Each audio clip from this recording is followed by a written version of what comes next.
My manipulative boyfriend played a cheating prank on me on my birthday, so I left and went missing for days. He somehow convinced me to stay with him, but then revealed a disturbing secret about the prank. Last week was my birthday, so I left work early.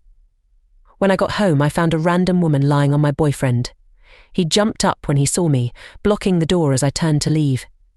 "It's just a prank, sweetheart," he said, and suddenly 10 of his friends came downstairs with a cake and presents. I was crying, thinking I had just been cheated on, but my boyfriend told me to stop.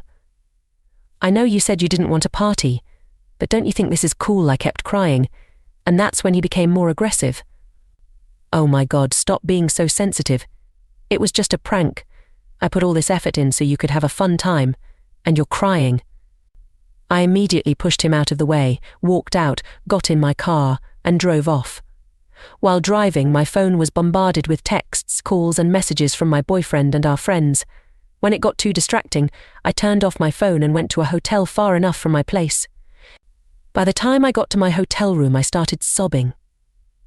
The next morning, I made sure to tell my team leader that I would be absent for a few days due to an emergency. She kindly accepted my request, probably noticing something was off because I was sniffling and my voice sounded weak. Right now, I plan on telling my aunt, who lives nearby, about what happened and asking if I could stay with her for a few days until I sort out my mind and know what to do next. I'm deeply heartbroken because I've told my boyfriend and my friends before how I felt about cheating and how it ruined my family growing up. My mum cheated on my dad, which broke our family, and I was cheated on by my first boyfriend. I don't know how to face and respond to them after all that has happened. Maybe some time away from them will help. Update: I packed my things and prepared to go to my aunt's house, which wasn't far but still a bit of a drive. When I finally got there, she was incredibly welcoming. I thanked her for allowing me to stay in her house, even just for a while. She gave me a tight hug and told me everything would be all right. I was always welcome, and that she would be there to help me when I needed her to. She eventually led me to the spare bedroom in their house and helped me unpack my stuff. She is honestly such an incredible woman, and I love her so much. She's basically the mom I've always wanted. Once I was done unpacking, I was again confronted by the fact that I hadn't opened my phone for quite some time. I had avoided it for so long that I didn't think I could open it again, but I knew I had to. The moment my phone booted up, hundreds upon hundreds of texts, chats, and missed calls popped up on my screen. Even though I was still hesitant, I decided to open my chats and looked at our friend group's group chat first. The chats from the start were all very frantic, with my friends asking about where I was or what happened.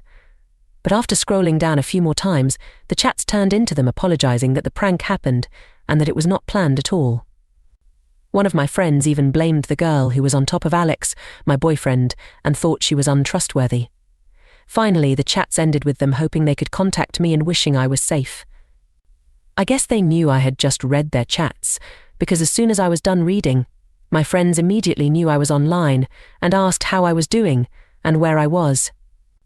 They also started apologizing again for not being able to stop the prank from happening and said they didn't know that was going to happen. They thought the original prank was going to be something else. At this point, I was overwhelmed with their messages and unsure of how to respond. I was thoroughly confused because they seemed happy enough to be there that night, but I knew I had to apologize for ghosting them and ask for their side of the story before talking about what had happened. Essentially, they were planning a surprise birthday party for me with Alex in a group chat that didn't include me. Then my boyfriend added a few more people to the group chat, saying they were college friends of his and that he wanted them to be part of the surprise party too, since they also wanted to meet and get to know me better. As a suggestion, one of my boyfriend's college friends pitched the idea of pranking me. The plan was for my boyfriend to be on the couch with a fake serial killer holding a red knife and pretending to stab him while the killer was on top of him. My boyfriend's college friends thought it would be funny to see my reaction. Although my friends were initially skeptical, they were reassured that it would be harmless fun. Once my boyfriend and the friend who would be acting as the killer got my reaction on camera, they would reveal it was all a prank, and my friends and my boyfriend's other college friends would come out to surprise me with gifts. My friends eventually agreed as long as they didn't drag out the prank, and immediately revealed everything once they captured my reaction. On my birthday, everything seemed to be going smoothly. My boyfriend's college friends ushered everyone to hide while they set up the prank, and once it was done, they hid too. when my boyfriend came back to our apartment looking distraught and crying. He then told everyone to leave and proceeded to go to our bedroom. They wanted to ask him what happened, but he shut the door before they could. His female college friend then followed him inside, which really weirded them out. After a while, they heard my boyfriend shouting at her, telling her to F off. She then came out the door on the verge of tears and left the apartment. They said everything happened so fast that they didn't know how to process it all. Not too long after that, they realized I was missing and started calling and texting me, but I didn't respond to any of them. Eventually, I was unreachable. I turned off my phone, and they decided to just go home and wait for me to respond. My boyfriend's college friends apologized profusely for what had happened, saying they didn't mean for any of this to happen, but my friends basically just ignored them. They then followed their retelling of their side with videos that they had recorded, proving their accounts, along with an apology and wishing that I was doing well. After my friends told me what happened from their point of view, I felt really terrible and apologized again for ghosting them, telling them that everything that happened was none of their fault. I told them that I would make it up to them soon, but they reassured me that they accepted my apology and were just happy that I was alive and well. They also suggested having a late birthday celebration with me this weekend, without my boyfriend and his friends. I happily agreed and thanked them for being such great friends and for being an awesome bunch of people. The morning of the next day, my aunt knocked on my door and woke me up, telling me that I had a visitor downstairs. She looked a bit mad, so I could already tell who it was. It was my boyfriend, Alex, carrying a beautiful bouquet of flowers and my favorite chocolates. Even though he looked amazing, his face was the complete opposite. He looked like he had been crying for days. I asked him how he found out where I was, and he told me that once I turned on my phone again, an app notified him of my whereabouts. I was a bit frustrated that he had actually come to my aunt's house, but since he was already there, I decided to hear him out. He basically reiterated what my friends told me but added some more details that my friends didn't know about. Apparently, his old college friends reconnected with him after losing touch post-graduation. They found his Facebook account through some searching and wanted to ask him about his life after all these years. They were especially happy when he told them that he currently had a boyfriend because they secretly knew he was bisexual but didn't want to make assumptions or make him feel weird about it. Alex eventually told them about me and mentioned that he and our friends were planning a secret birthday surprise for me. His college friends immediately wanted to be a part of it. After they were added to the group chat, they started suggesting ideas on how to make the surprise more fun until their female friend, let's call her Anna, suggested that they do a prank to surprise me. Alex's college friends were immediately on board because they had seen TikToks of it and thought it would be hilarious. It was really funny, but my friends were obviously skeptical. Eventually, they agreed on the prank and that it wouldn't take too long. Anna volunteered to be the serial killer since it was her idea, and they all did their parts to ensure everything would be ready for my birthday. The day of the surprise party arrived, and everyone prepared for my arrival. When Anna and Alex went into their assigned positions for the prank, Alex wondered why she still wasn't in her costume and why her props were missing. All she could reply was that she forgot. Alex offered to find the costume and props, but Anna insisted that there was no more time as I was about to arrive soon. Alex felt extremely uncomfortable and wanted to get out of their position, but before he could, I had already opened the door and saw them. He admitted that he messed up, so he called everyone to come out to save himself from embarrassment and provide context for what I was seeing. When he realized that it didn't work, he got caught up in the emotions and spoke to me in an aggressive and ill-mannered way. When I left, he said he forcefully pushed Anna away to chase after me, but he couldn't keep up once I got into my car. It then sunk in that he had messed up big time, and when I drove away, he remembered my trauma about cheating, which made him cry while returning to our apartment. He told everyone to leave and retreated to our bedroom, not knowing what to do. To his shock, Anna came inside our room unannounced and started comforting him. He repeatedly told her to leave and that he'd be fine, but what really set him off was Anna asking, "So does that mean you're single now?" That's when he realized she did it on purpose. Alex then shouted at her and angrily asked her to leave, which she complied with, looking like she had just embarrassed herself. Alex was in tears at this point, and he told me that he wished he hadn't agreed to the prank. He's cut off contact with his college friends for now and is incredibly sorry about what happened. He then started hugging me tightly, saying that he loves me so much and that he's scared of losing me. His words alone made me cry because even after everything I could feel his genuine regret and love. I still love him deeply, and I do believe everything he said. After a minute or two of hugging and crying, he let go of me and told me that we should go back to our apartment, but that if I still needed time and space, he would gladly give it to me.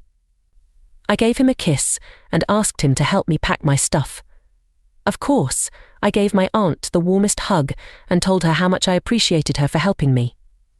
She was happy things got resolved, but also jokingly threatened my boyfriend, saying that if he did something stupid or hurtful to me again, she would personally whisk me away to safety and away from him. My boyfriend laughed, but I think he was just hiding his nervousness. Now I'm back in our apartment, and Alex even offered to throw away the couch that was used for the prank. I declined since it's a pretty nice couch and everything that happened was something no one wanted, aside from Anna probably. I've already made amends with my boyfriend, and we've both forgiven each other. My friends are happy that things worked out in the end. Update: a few days later, Alex came up to me while sobbing and confessed that he hadn't told me the complete truth about Anna. Apparently he and Anna were a couple back then. She was his first girlfriend, and he did a lot of his firsts with her. Once they graduated, Anna broke things off with him because she couldn't handle long-distance relationships and didn't want to be tied down yet. Anna breaking up with him caused him to go into a spiral and develop severe depression. It took a lot of work for him to get out of that hole and be a functioning human adult again, but things apparently didn't completely change for the better for him until he met me. As he quoted, "You made me feel alive again. I was the light at the end of the tunnel that he desperately wanted to get out of." But I guess ghosts from the past have their way of coming back to haunt you. A few weeks before my birthday, Alex's college friends found his Facebook and contacted him to reconnect. Things went well for them until he was added to their group chat, which included Anna. As he said, it definitely reignited some old feelings that he had, and it also didn't help that Anna was acting like nothing bad had happened between them. They agreed to meet to catch up, and one thing led to another until they ended up being intimate every day up until the birthday surprise. It only really hit him how much he messed up when he saw my devastated face after seeing Anna on top of him for the prank they supposedly planned for me. According to him, he was trying to bring back those strong feelings and emotions he once felt with Anna, but seeing me look ruined and distraught made him realize that what he had with me was incomparable to what he had with Anna. I guess that's what led him to confess and be so remorseful. Of course, I had to hear him apologize and cry in front of me, and I did cry too, but I couldn't bear being around him anymore after hearing all of that.